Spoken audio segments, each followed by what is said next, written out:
closing, so should be quieter. Okay.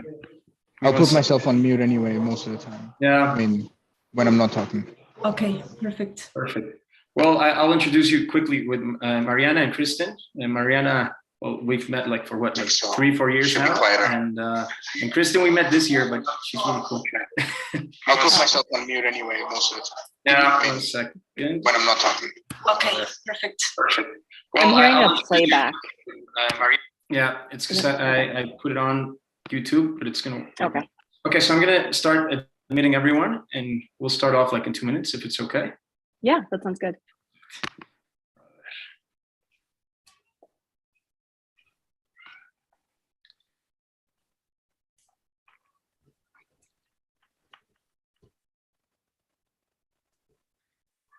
Can you hear a cat? I cannot. Okay, that's good. Okay. He's crazy.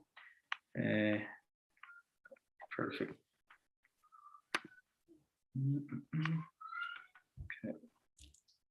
Okay. Well, Everyone, good to see everyone.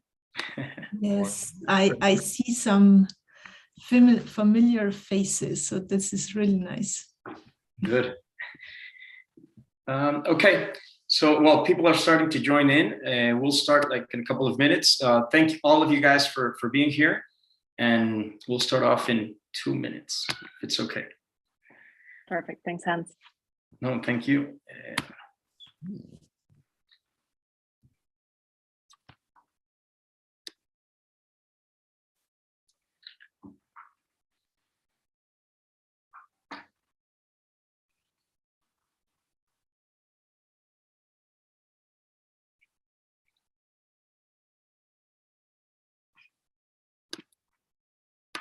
Perfect.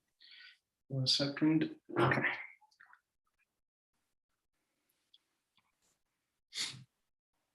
Buenos días. Buenos días. Hola a todos. Hola, buen día, buen día. Buenos días, ¿cómo están? Bien, bien, gracias. Perfecto. Manuel, solo nos vemos aquí. Isra, ¿cómo estás? Buen día. Aquí andamos a la orden. Perfecto. Ok, pues yo creo que vamos a empezar. Si pudieran apagar las cámaras todos menos, bueno, los panelistas, lo agradecería. Gracias. Ok. Y ya. Okay, so I think we can start now, no? And I'll just start letting everyone in. Okay. All right, perfect. So first of all, I wanted to thank all of you guys for being here. For the people that don't know me, my name is Hans Dieter. I'm one of the co-founders of Business Republic. We are a business development company that we basically connect service providers with C-level executives from large organizations. We're like a business Tinder. And we also do a lot of business-related events about, several subjects. However, this specific roundtable is something that I wanted to do on a personal note. You see, I mean, we've been in the market for around, 6 years. And in these past years, I've had the opportunity to meet a lot of people, like a lot. And what I love about my job is that I learn something new every day. And I speak to people from everywhere. And I usually speak to CMOs, CIOs, CHROs, CEOs. So I'm always learning something new, and I love that.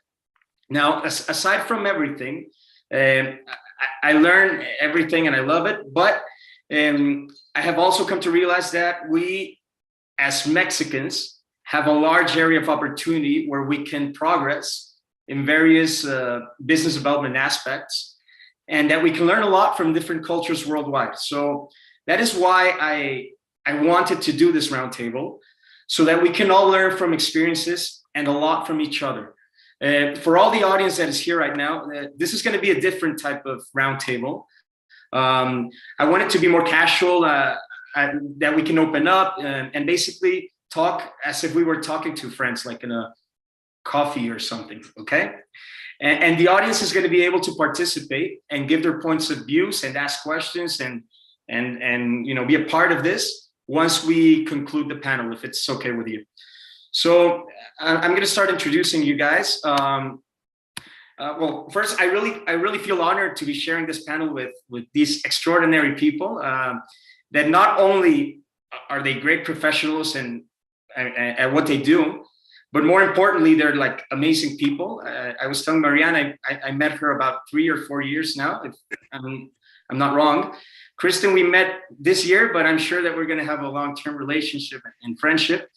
And Riz, well, Riz was my first boss, and so I learned most of the basis of what I know from him. So I'm very, very happy to have you guys here, and I would like you guys to start off introducing yourselves and talking us why you decided to live in Mexico.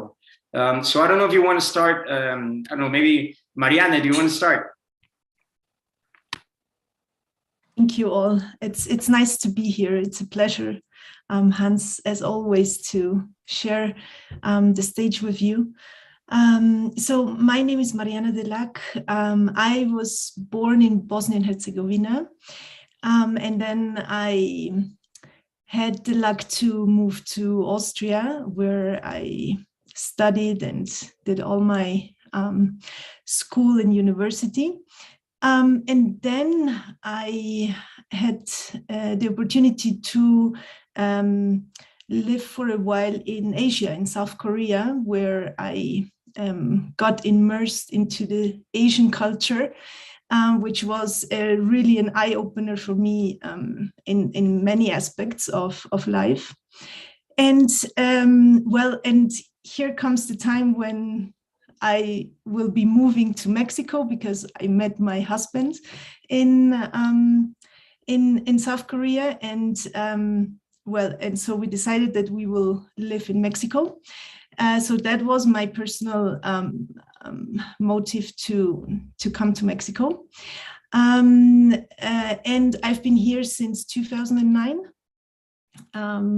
That's the story behind right now. Perfect, Mariana. Kristen, how about you? Thanks, Han. Thanks for inviting me. And Mariana and Riz, it's a pleasure to be here with you and talking about the business culture in Mexico and internationally today.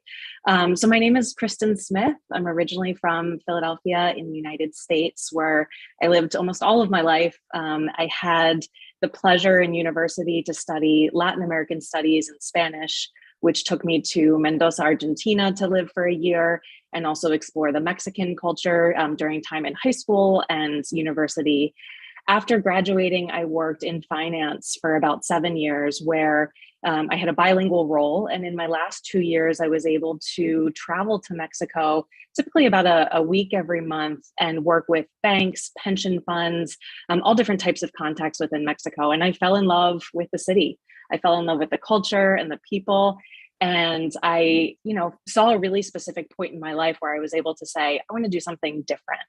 I quit my job. I sold everything I owned, and I did the reverse American dream and caught a plane to Mexico City to try my luck. I gave myself 6 months with my savings, and I said, let's just see how it goes.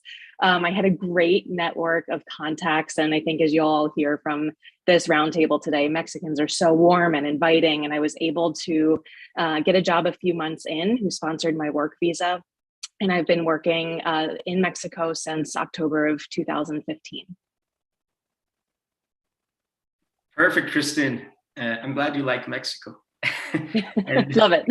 How about you, Riz? Well, you're not in Mexico right now, but yeah. Hey, I'm based in Cyprus at the moment. I was born and raised here. I'm an oil trader by profession now, but have been in a business development capacity for the past 15 years or so. Why I ended up in Mexico was actually opportunistic. After I finished studying in London, I moved to Dubai. I did about 2 years there, and the market was in a little bit of a slump at the moment. At the time, this was just after 2008, 9, 10, 11, somewhere there. So we were looking at different markets and where we could open offices, and Mexico was the biggest one in Latin America, biggest country, biggest market there. And there was a huge opportunity because of the growth in the middle class. So literally it was just over lunch where someone told me, hey, you want to go run this office? It's in Mexico. I agreed to it right there and then. And then, a few months later, I was in Mexico without any clue on how to do things, but we hit the ground running.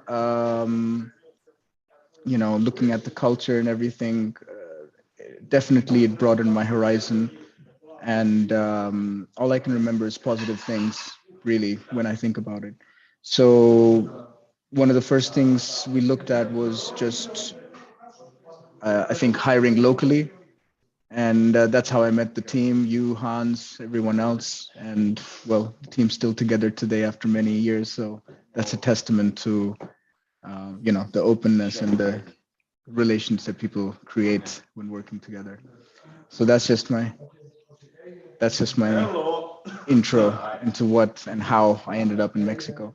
I spent about 7 years then in Mexico. My wife is Mexican, and now she lives with me in Cyprus. So that's great, Riz. Yeah, well, as you just said, I mean, and we all know, or most of the people that are here as the audience know that, well, Mexico is a huge market.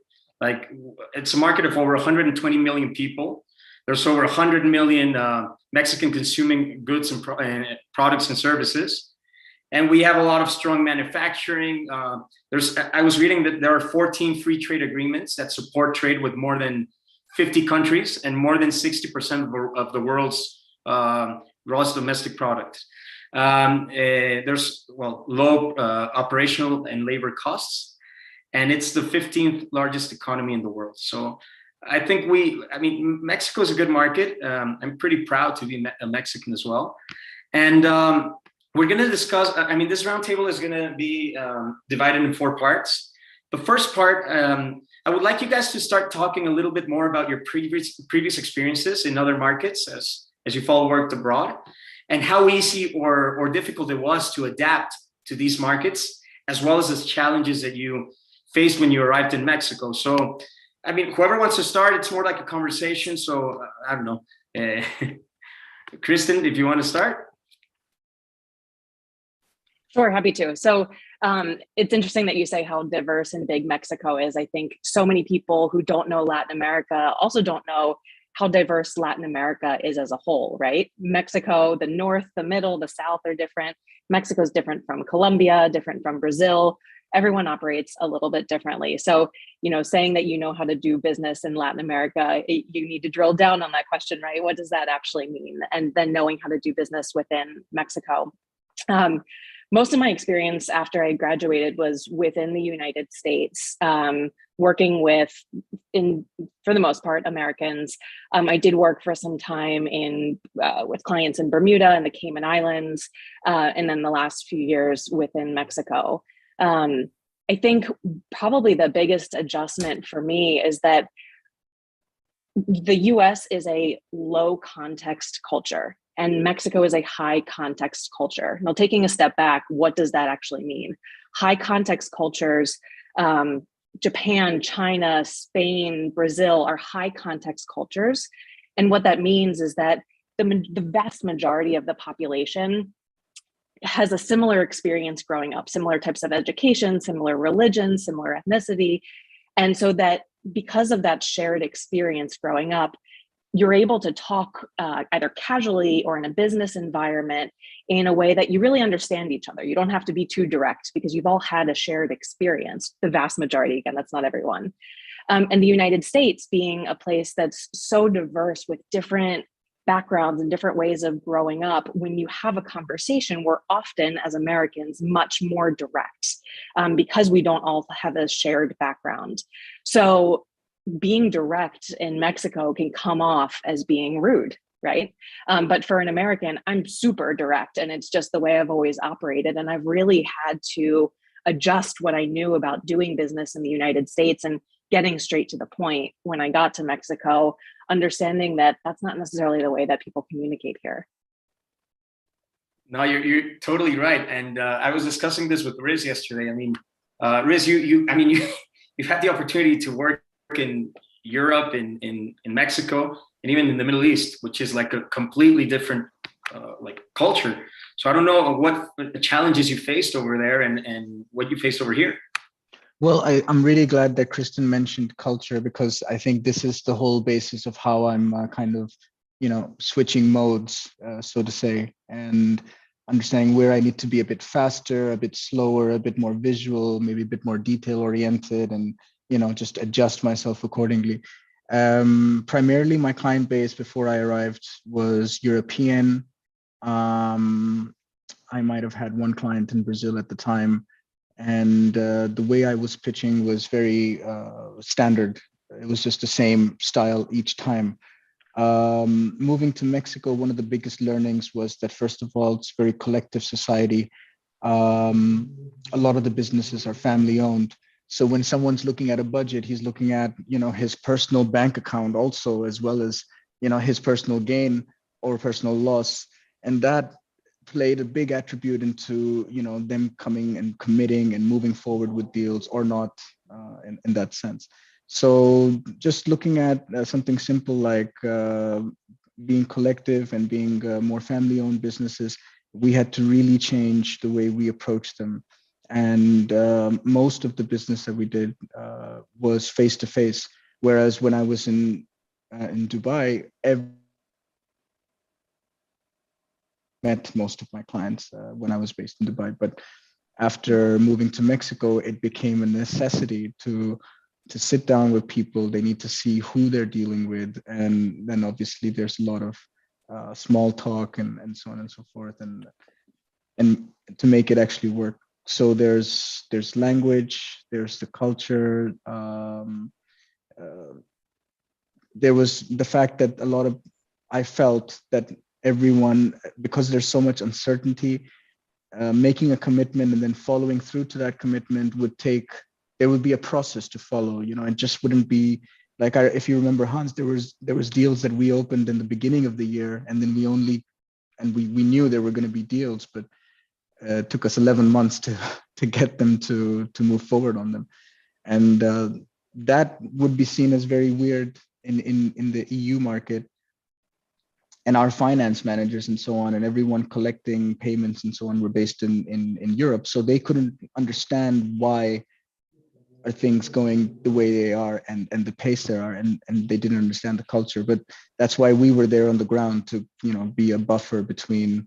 So I think companies need to really have that buffer in between, someone on the ground, someone in their headquarters, and then someone dealing with the client in Mexico or so on.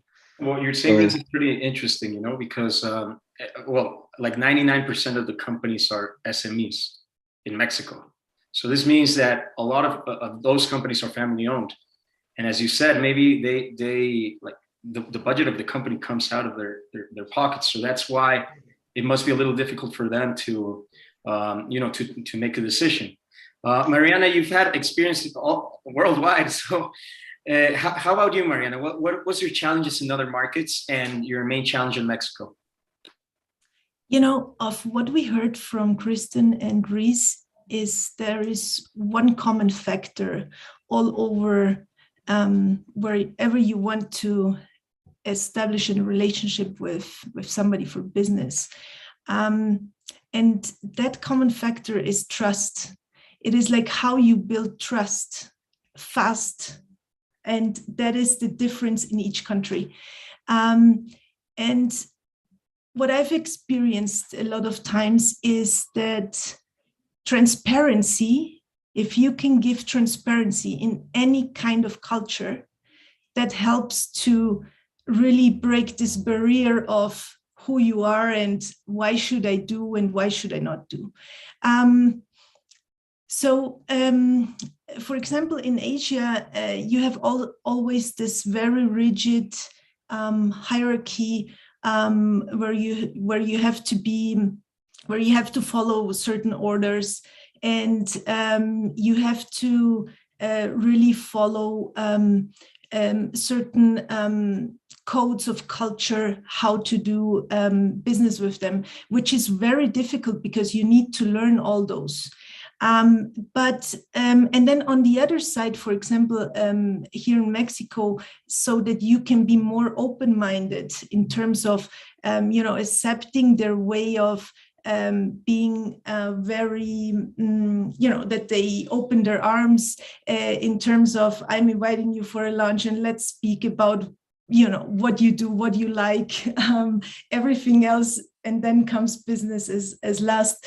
And that's a challenge, at least for me coming from Europe. It was a challenge, but I think if you can open up yourself and really, immerse into the culture and accept, and do not judge certain things because you are used to different ways. This really, at least for my career, it helped me a lot to open doors and to just show what intentions you have, and then things just flow, not everything flows as you wanted, but it at least opens up doors easier than trying to be, too rigid in certain things. Perfect, Mariana. That you're right, and you do have to open up and try to, be basically be yourself, in a way.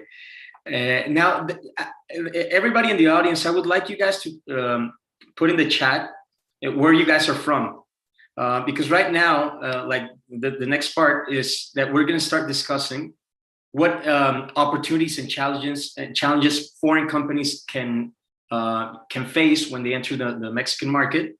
And we're going to talk also, we already talked a little bit about this, but the stereotypes of Mexican people, no? And if you guys can start putting in the chat, I think it would be great. Monterrey, Puebla. So there's a lot of people from Mexico right now. Well, Tim is currently at Lima, Los Angeles, California. Okay, cool. US. So we have a very international audience, which is amazing. Cyprus. Well, I'm from Mexico. Perfect. Okay, so I don't know. Okay, we already started talking about this. But for example, if you're a foreign company that wants to start off in Mexico, and you have no idea how to enter the Mexican market, what would be like the main the main tips that you guys would give a person that wants to enter the market and has no clue of how it is? I don't know who would like to start off. I'll throw my 2 cents on this. So I think there's a lot of factors that play into, expanding your business into Mexico, or any Latin American country for that matter. But Mexico more so because they're a bit more advanced, in my opinion, than some of the other neighboring states. So I think one of the most important things to focus on is recruitment and onboarding, because I think without that, it would have been very difficult to launch ourselves when we did back in 2012.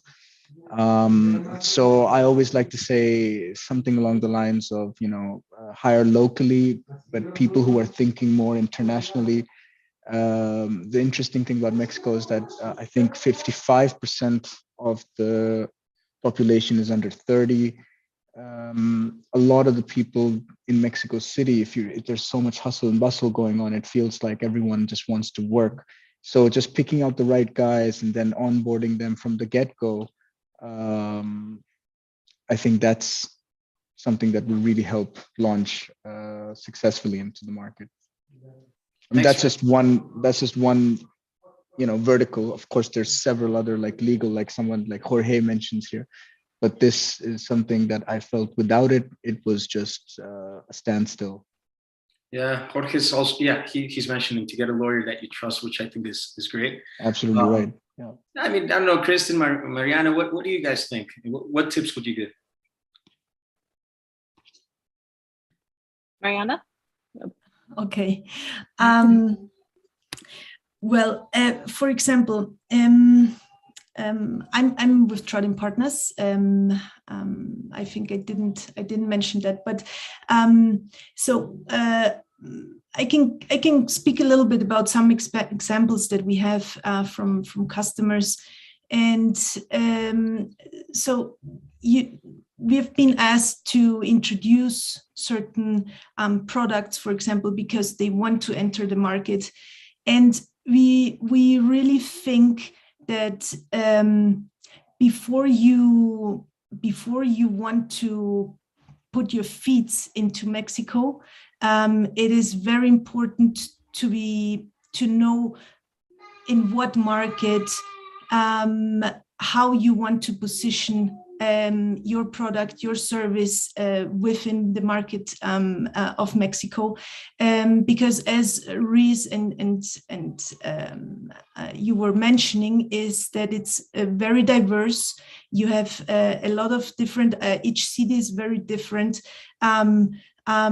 So we really recommend to do like a little deep dive into what it means, how you could get your product into the market, and then once you know your strategy, as Reese was saying, you need to get local people. You need to, for example, all the public sector to really build a company.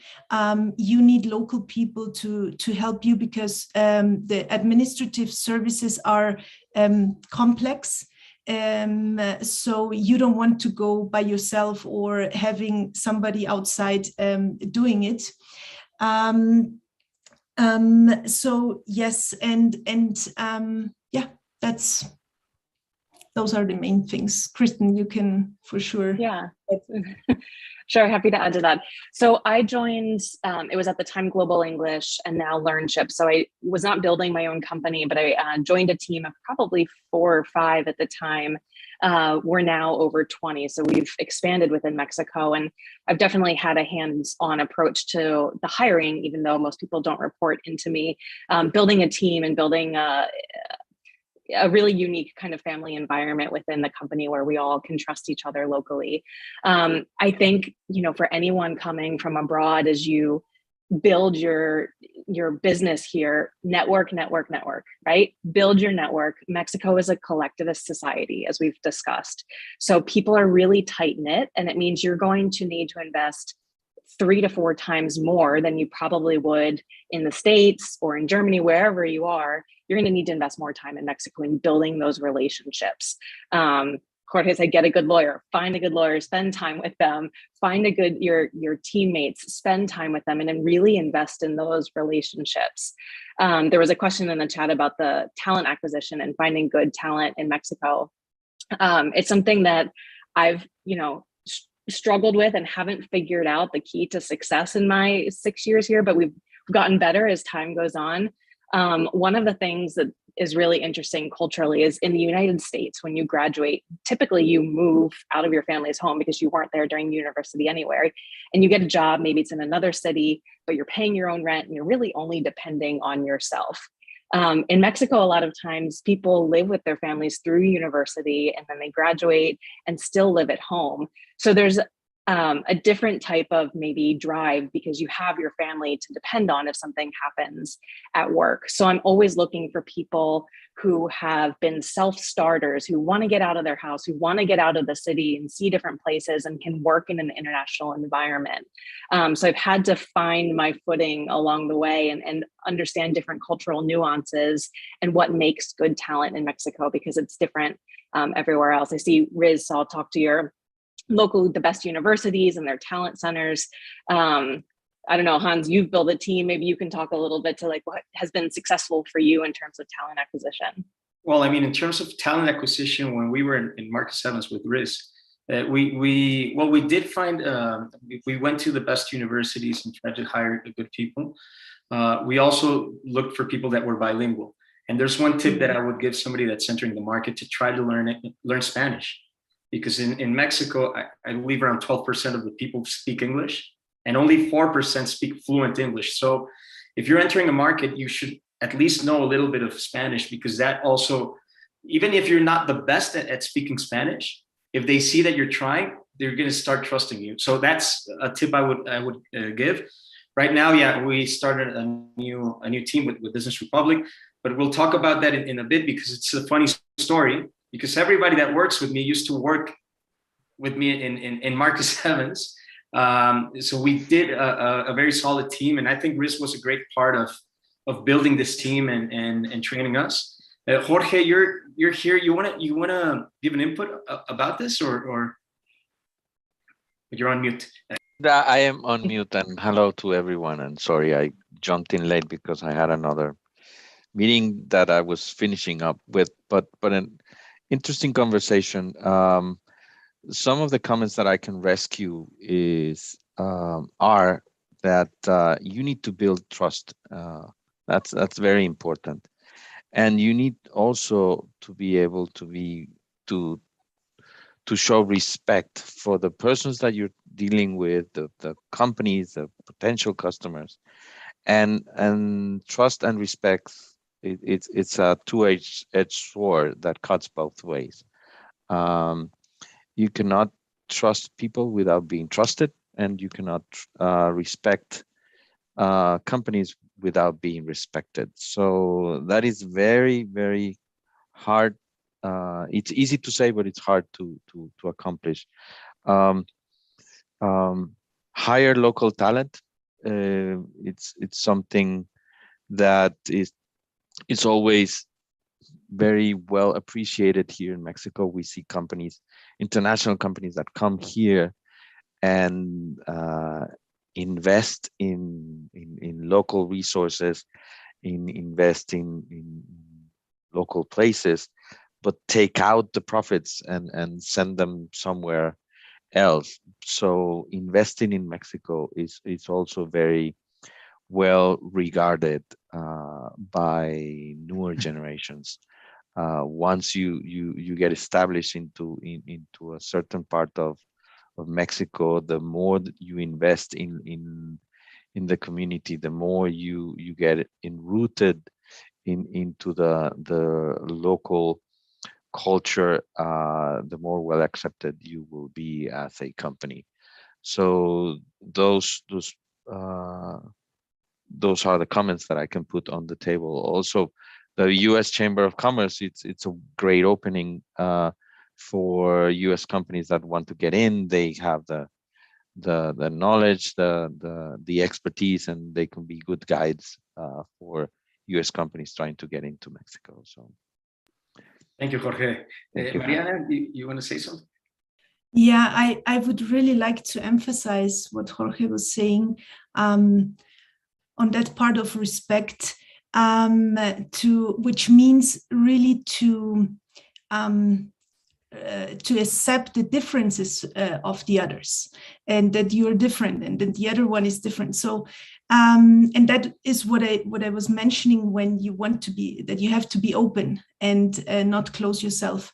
And something what we have experienced with hiring talent is that it's all about attitude, I would say, here in Mexico, because you would say that in other countries, I'm speaking maybe of Europe, maybe of the US, you get like a standard.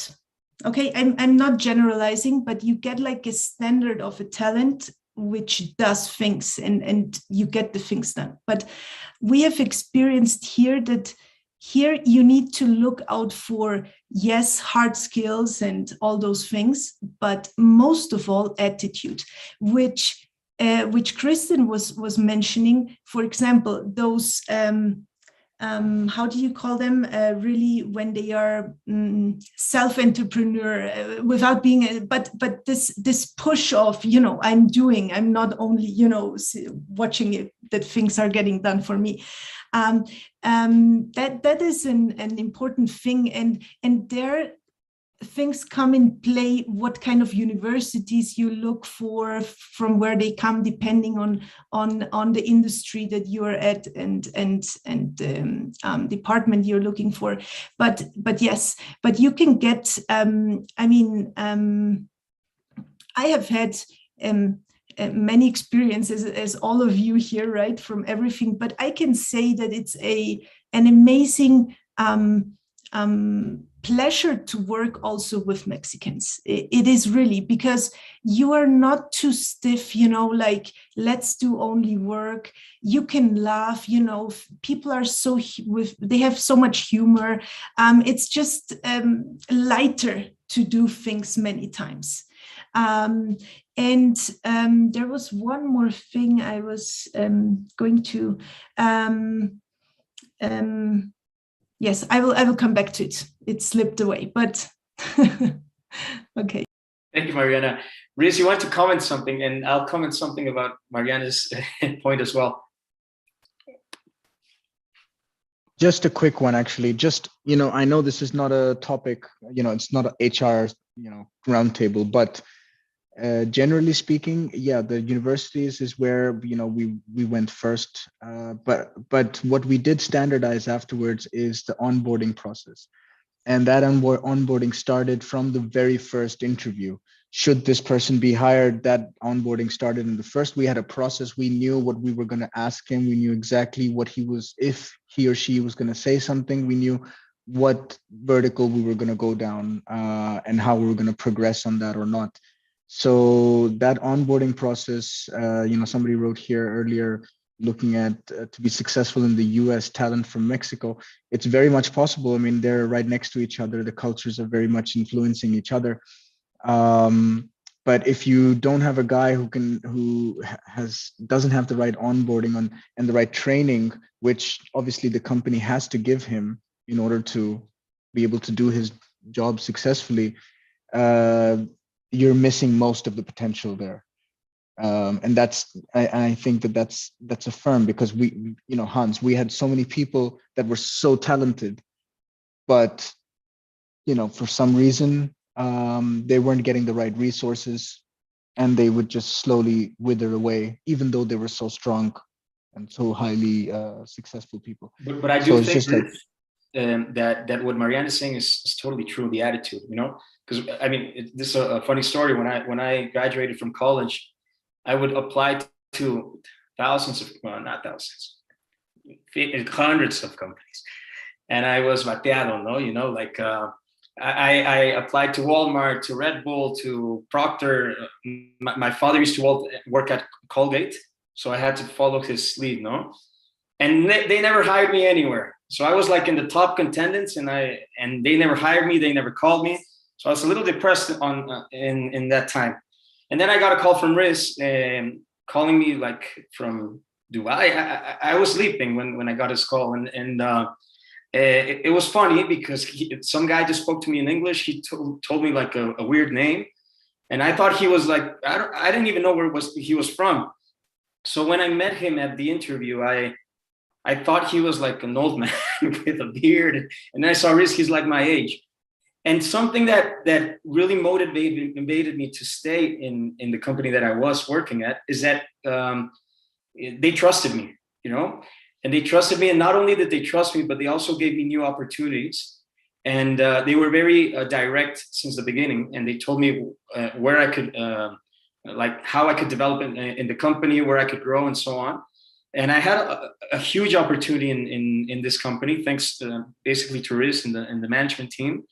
And I had the opportunity to travel, meet new people. So I think attitude is very important when you're hiring somebody. I think that's the main point in my point of view. You guys are right. And another thing is that the company do give los reclutados, the people that they hire, new opportunities, and that they go along with it. Jorge, you want to say something, right? Yes, I was reflecting on what Mariana was saying, that attitude, and I remembered, I'm trying to get my hands lowered. I remembered, this is funny, and I'm going to switch to Spanish in a matter of seconds, but anyway, we have to remember that 80 to 90% of the workforce, or what makes Mexico move, are small companies.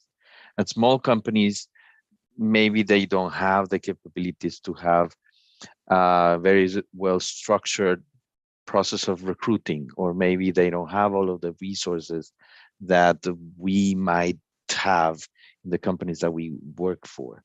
But at the end of the day, they need also to trust the people that they hire, and they need also to give opportunities for those people.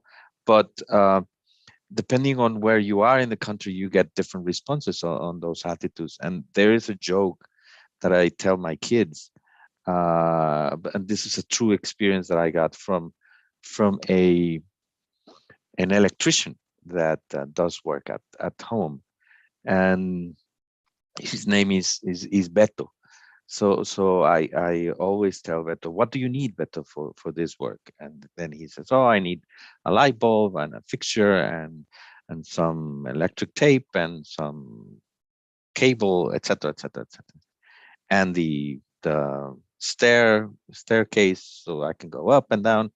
And so, okay, here's everything. Here are the tools. Here, all the things that you asked me. What else do you need? And the response from him was ganas, and that's in Spanish. You know what ganas means? I mean, I just need the right attitude. Now that I have everything, I just need to do it. I just need to get things get to work. And it's easier said than done, but there are some people that when you see the recruiting ads in Spanish, it says buscamos personas con ganas de trabajar. If you read closely to what that sign is saying, we are looking for people with attitude. And when you're looking to go into a job, unless you have ganas, you're not going to get the job, because it's impossible. As long as we don't change that attitude as Mexicans, that you need to have ganas, you need to have attitude. Otherwise, no, they offer you everything and said, no, I don't want to work right now. And it's hard. It's hard for me to say as a Mexican, but it's true. There are some people that don't have ganas to work. So it's some reflection that I wanted to share with everyone. Thank you. Okay. Yeah, I believe that life is 100% attitude. So that's good. Mariana, you want to mention something, right? Yes. Here is.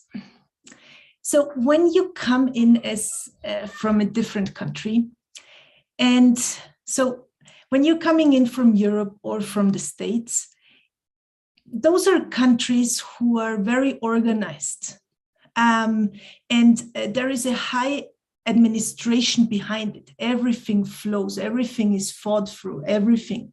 But when you come to Mexico, you need to understand that because the country is so diverse and so open and many things are so easy, it's also because there is a lot of chaos in terms of, and I'm not saying this disrespectful, it's just that this part of being administrated and organized is being built, but it's still in the process. So when you, and that is reflected in many things, as Jorge and Hans and you were saying, also in the people. So people are more of a doers. Well, it's the last minute, I need to do it, and let's do it, you know. And then because I didn't plan, I will do it as I can do it, right, in the moment. So when you build your team and you will find that people will not be on time. You will find that they will, give the things in the last moment, that they didn't think it through 100%. So here it is important that you come with an attitude of providing a certain barriers, certain limits where you help people to be organized. So when you do daily meetings, you do the things, you need to bring certain routines inside so people can change their certain behaviors and will respond to what and how you are used to in your other countries. But this is something, instead of being, well, here people, they are this way and that way, it's really a process of helping and bringing your knowledge and your habits that you have inherited somehow, to show it here and to help people. And this is also how I see through customers, how they really thrive and why certain companies get things done and why they are more competitive over others, and more competitive not because you're doing this and that. It's just that you do your things and you're aligned to what you're here to do. And yeah, so that was just my Well, that's the main point of the round table, Mariana.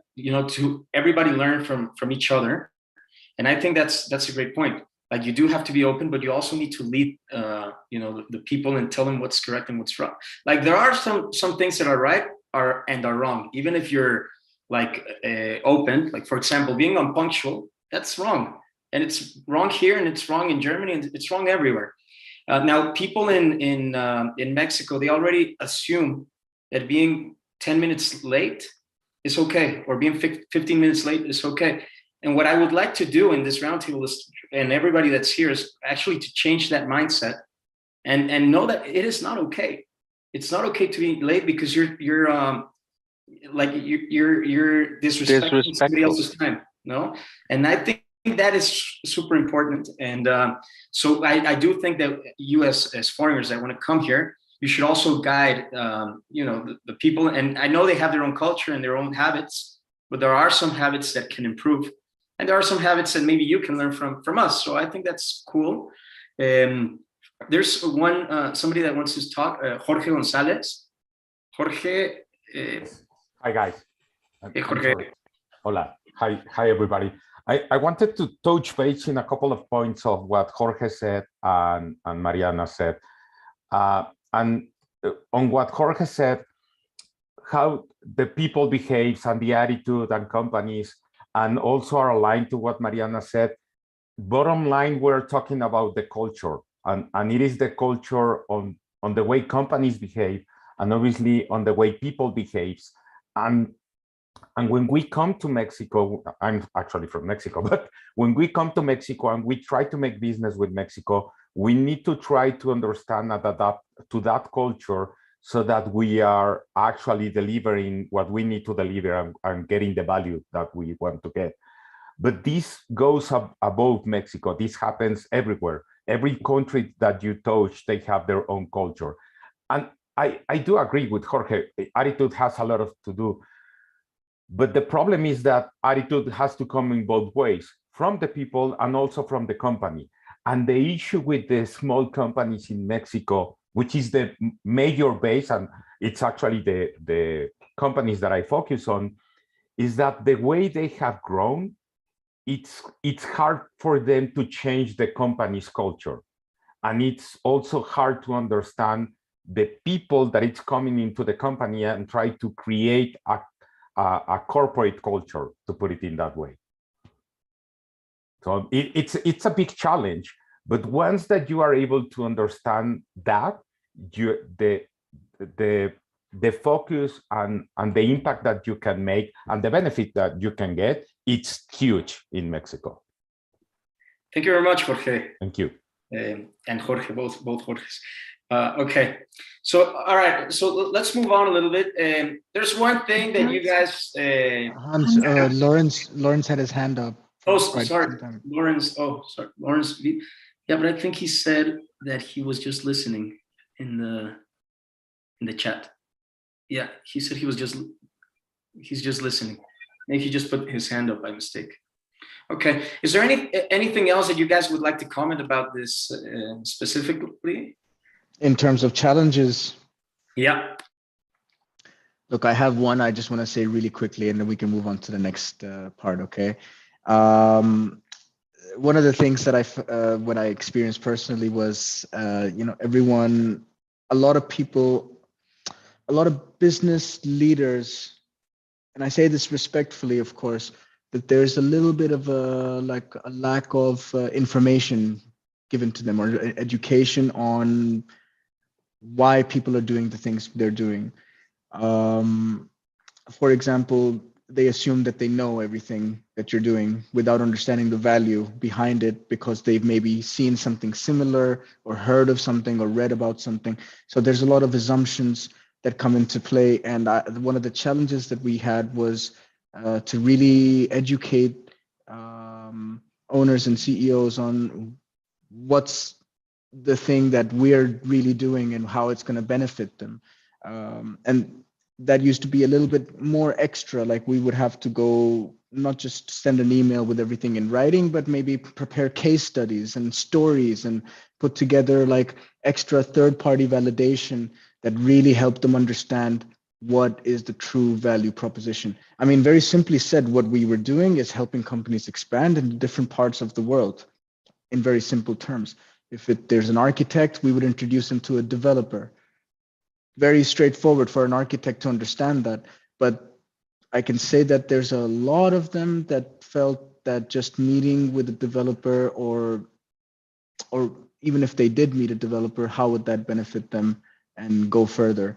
And they would have just asked to be included without having to commit or pay anything. They just wanted to be there for free, let's say, or free lunch. So this was a particular challenge, but there was a way to address it. In the beginning, there was a lot of hit and misses, swing and misses with people that just didn't get it. But then we came up with the tools, like we had case studies and video testimonials and extra supporting information that helped them go through the journey of educating them and understanding what the value was behind most of the things that we were doing. So I know I'm not trying to generalize, just as what Mariana said earlier, but this was certainly a challenge where people didn't want to face the real value proposition and just assume it. Thanks, Rhys. Kristen, is there anything else you would like to add? No, not from my end. Thanks, Hans. Okay. All right. I would like to say something. Yes, please, Mariana.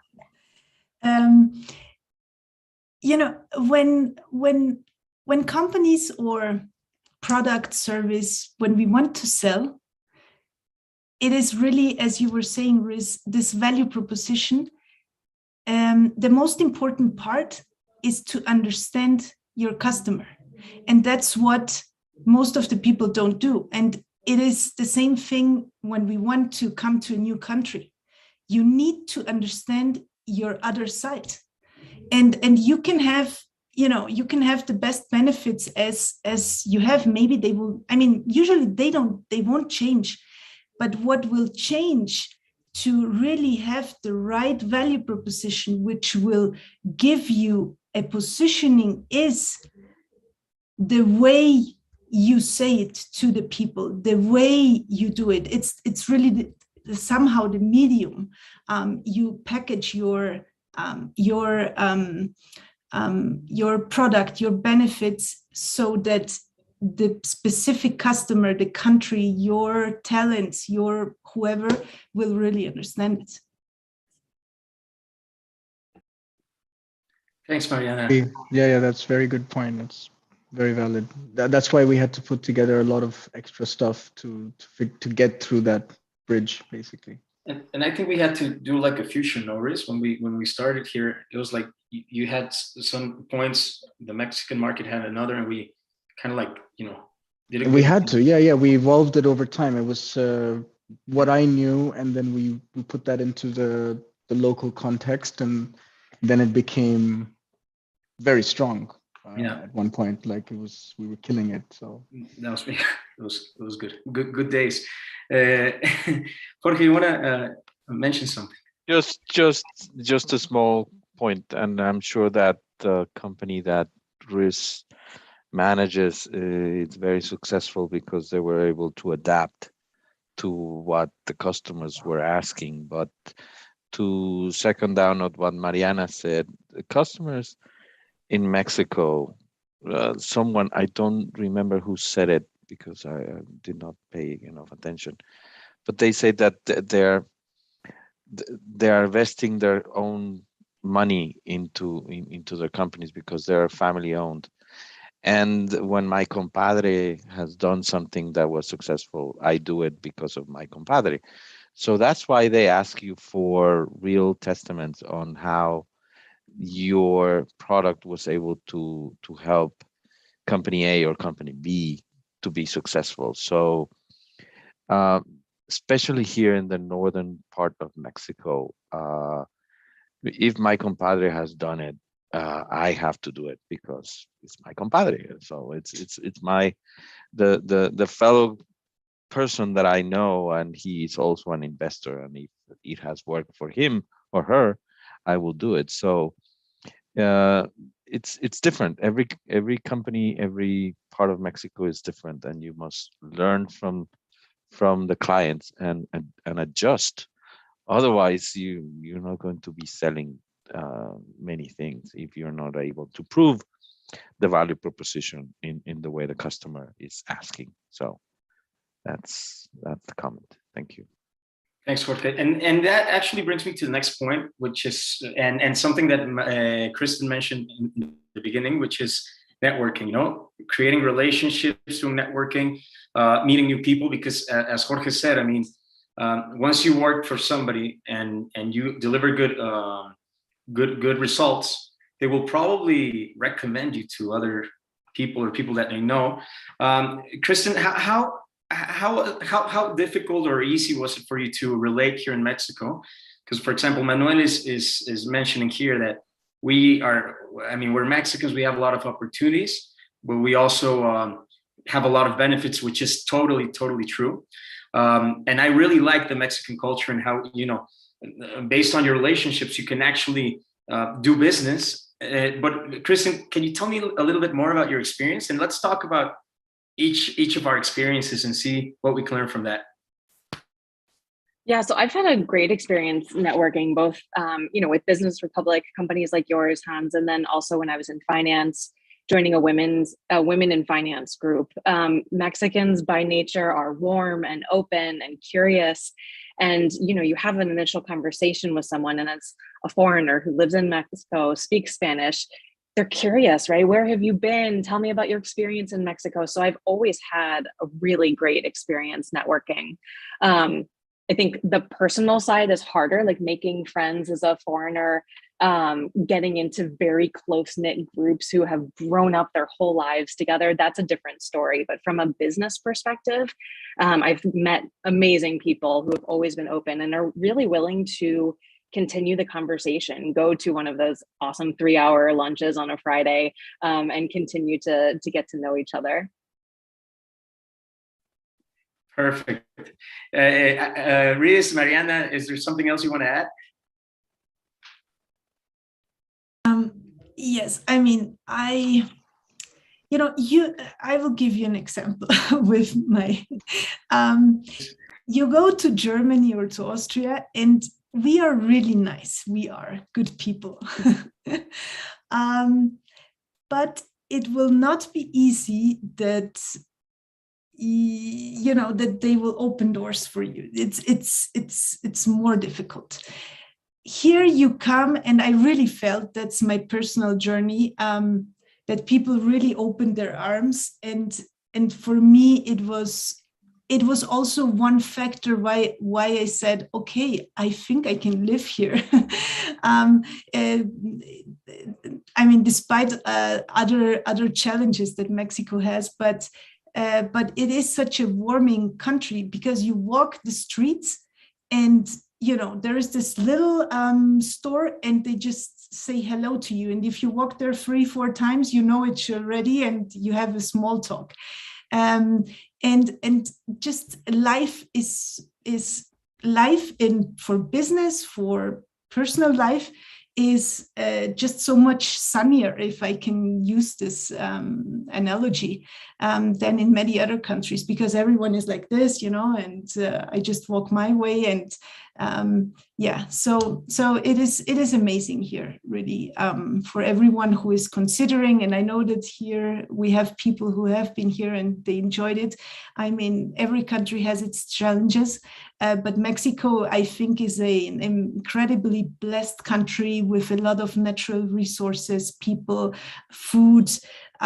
So making business somewhere or here, it's nice to make it here. Perfect, Mariana. Riz, how about you? I remember when you arrived to Mexico. Tell us a little story, man.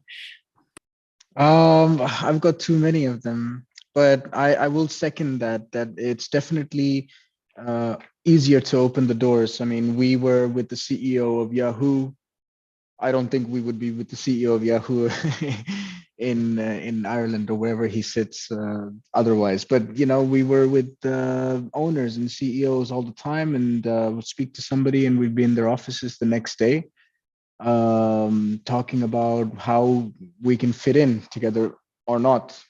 But I did appreciate that a lot, and now I'm working with ship owners and operators across the world. And I can tell you that it's very difficult to, whenever I see someone from Miami or Hispanic, Latin American, I just pick up the phone and I call them because I know it's going to be easy to talk to them. But if I'm talking to someone from like a German ship owner, like TUI Cruises or something, it's a different ball game altogether. You know, I'm not going to call him, you know, I'll probably talk to 5 other people and then him, and then, you know, see where it goes from there. And yeah, so I did appreciate that a lot in Mexico while I was there. And I did leave with a heavy heart. I have to say that I wasn't ready to leave, but then if I hadn't, I don't know. I needed to try different things. Well, you married a Mexican, so I'm pretty sure that you took a little bit of Mexico with you. Yeah, I did, and I'll be back very often. So that's a good part. Perfect. I don't know. Is there anything else, Kristen, Mariana, a story that you would like to share, like more personal story about Mexico, or we're done? I have one quick story. So my grandfather used to say, if you arrived on time, you arrived late. And he was always someone to be there early. And I think that kind of sums up the American culture, right? You strive to be there, not only on time, but a few minutes early. And I remember in one of my first business trips, when I was with Vanguard in finance, for those of you who know Mexico City, we typically don't schedule more than 3 or 4 meetings a day, because to get from one end of the city to the other is almost impossible. So I remember we were so proud of ourselves. We pulled up, got out of the car, we get into the lobby, we're 15 minutes early. And most of you know the buildings in Santa Fe, beautiful receptions. So we go in and we register, you give them your documents, it's all very formal. And my colleague at the time, who was more senior than I was, he said to the reception, he said, please don't announce our arrival yet. We don't want to pressure them. And I looked at him and I said, you know, in the United States, of course, we would have them announce our arrival. And so we went and sat down on the chairs in the lobby until I think it was 10:59, maybe 11 o'clock, that we actually stood up and asked the receptionist to announce our arrival. And this was my first visit to Mexico. And in my mind, I'm thinking they're going to think we were late, and how rude of us that we weren't there for a few minutes until after the meeting was supposed to start. So there are things you learn over time, right? Know your audience. Don't announce your arrival 15 minutes early and pressure. It's just all part of the culture and the learning experience. So since then have I announced my arrival more than a minute ahead of time. That's a good story, Kristen. Riz? I have a short one. Just talking about the family-owned businesses, right? And how decision-making has a lot of different things that come into play, you know, and personal gain is one of them, or personal loss is one of them. So I remember we were in a meeting, Hans, you were there with me, and we were talking to an architect about very large projects. You know, he was working with the Four Seasons, and he's talking about, you know, budgets of $40 million for a hotel. Everything is going smooth, and we got our contract out, and it was for a dollar value of around $50,000. And he's ready to move forward. And just as he's doing that, his dad walks in to the conference room, and he's like, "What are you doing?" And he's like, "I'm just, you know, I'm working on a business plan. You know, I'm doing this and that." And he's like, "No. I have to look at all of it. No. But just hold on and everything, you know." And me and Hans are sitting right there looking at each other going, what just happened, you know? And there's nothing we could actually do. We had to wait until, you know, his dad gave him the okay to do the deal. The father approved. Yeah, that was funny. But he wasn't even part of the business. On that time, it wasn't that funny, you know, but now. But he was like kind of retired, you know, he wasn't the Right, CEO of the company. We were dealing with the CEO of the company at the time, but it was a small experience, but we learned from it and, figured out a way forward. Look, I think that at the end of the day, I mean, I am Mexican, as I said before, and I love Mexican culture. I love Mexican people. I think we are very warm, as Mariana said, and we're always going to be open to meet new people from all over the world. And there are some things where we can definitely learn from.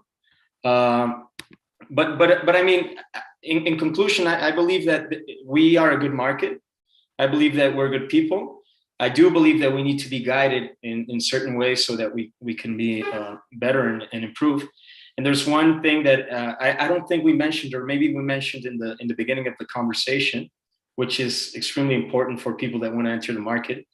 Yes doesn't always necessarily mean yes, and it sometimes means no. And people, as Kristen mentioned in the beginning, sometimes they're really kind, they're really nice, and since they don't want to act rude, they won't be direct, and they will not say no. They will just say, yeah, let me think about it, and just keep you, waiting for an answer. And sometimes they won't. I don't know. They just won't say no. So I think that's a huge challenge that we all face, not only international companies, but Mexican companies as well. And that's a mindset that I believe that we can change, try to be a little more direct. And, it's not bad to say no. It's actually pretty good. But I don't know if anybody wants to add something about that. Or... Look, I will say that if someone, I mean, right now I'm in commodity trading. So I'm working in the oil field. So for me, I'm not able to find the client base that I need in Mexico City for me at the moment. But had I, if I had any opportunity to tap into the market, I would be there in a second. And I say this because there's a lot of people that can sell a lot of things to the Mexican market, looking at over 125 million people in a small space. There's a lot of movement, and people have a lot of spending power nowadays. So whatever you're doing, try to find an opportunity to start something in Mexico, set up a small office, send one guy there, land the first client, whatever it might be, but open the doors for sure, because there's definitely a lot, and the first movers now are going to benefit, in the next 10, 20 years, because it's definitely heading towards a very strong economy. And I hope that I can maybe find a client or two in Veracruz or something, in the shipping area, shipping ports side. So that's my conclusion. Thank you, Riz. My experience. Okay. Any other conclusion, Mariana, Kristen, or we're done? You want to hear a message from good old Europe? Hi, Lawrence. Yes, please. Hi. Sorry, I don't put on the camera because I'm driving and need both hands on the steering wheel. As you raised the title International Business Culture, I just would like to give you a simple example why this is so important. A late Austrian, Peter Drucker, said, culture eats strategy for breakfast. So it's the foundation of the success of a company, because when you don't have a culture of trust and relationship, you can't excel. You can't run up to your best, what you can be, when the culture doesn't work. And the example is very simple. Mariana is an Austrian, like I am. And when she called me, we had a common culture and understanding and an immediate trust, because we grew up in the same culture. And today she's my most trusted business partner in the world. Although we're more than 10,000 kilometers away from each other. So, and maybe this is an interesting example for you. And the challenge is, how can you create a culture for people who come from different directions and maybe cultures in terms of religion or country culture? That's important, because when you can do it, and we have a lot of examples where companies have 30, 40, 50 different nations in the company, that it works. It's not easy, but it works. That's what I want to contribute. Thank you. Thank you for being with you. Thank you very much for your input. And I'm glad that you know Mariana. Me too.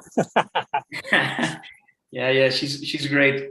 Okay, so, well, I mean, there's, Amado Lopez is asking, can anyone just mention a couple of not to do and to do during an international negotiation, like some tips? I don't know if you guys want to say like a couple of tips. And who's asking the questions controls the conversation. Okay, Amado. All right, Rizwan, give 2 tips. What can I say? I mean, I was going to say that the one that controls, the one that's asking the questions is the one who's leading the conversation. And I think international negotiation, it's really a wide, it's very wide spread. It depends on what and who you're dealing with and so on. But in general, I think if you're dealing with someone, understand the culture and like everything we've been talking about so far and who you're dealing with, and perhaps don't do something that might offend them in that front. If you're, what Kristen said, don't be too direct in the beginning. I had a guy who, just chuckled on the phone, on what he said, and he shut the phone on us because he felt like we were laughing at him. So there's a lot of do's and don'ts, but I think it's just a matter of understanding who the person is you're speaking to and then adjust accordingly. Perfect. Yeah. I agree with Riz, and I mean the question is very wide, but do your homework in terms of know whom you are going to speak to, what their intentions are or expectations, and as for any kind of conversation that you will have. And to conclude, I really think you need to open up. You need to put aside your experiences that you had, when you come to a new thing, and this type of respect, it needs to come from your side first. You need to give it, and if people will, return it, it's good. If not, I mean, walk away or whatever decision you want to make. And I think then things will just flow, and be transparent. Be transparent in what your intentions are, in what you want to do, and then not many things can go wrong if they're meant to be. And thanks, Lawrence. I'm really happy that you were here, and I'm honored to have spoken to all of you and to see some of the names that I know, Jorge, Trevino as well. It's an honor. Lawrence, have a good way to your goal where you are going. Kristen, Riz, Hans, thank you so much. I know we are over time. It was really a pleasure to speak about this topic. Thank you, Mariana. Okay. Thank you guys for being here. Kristen, I don't know if there's a last thing you want to mention. Just 2 quick tips because people were asking for very specific recommendations. So when you're negotiating in Mexico, find time to do it in person. Go to lunch, prepare an agenda, but expect to not talk about the agenda.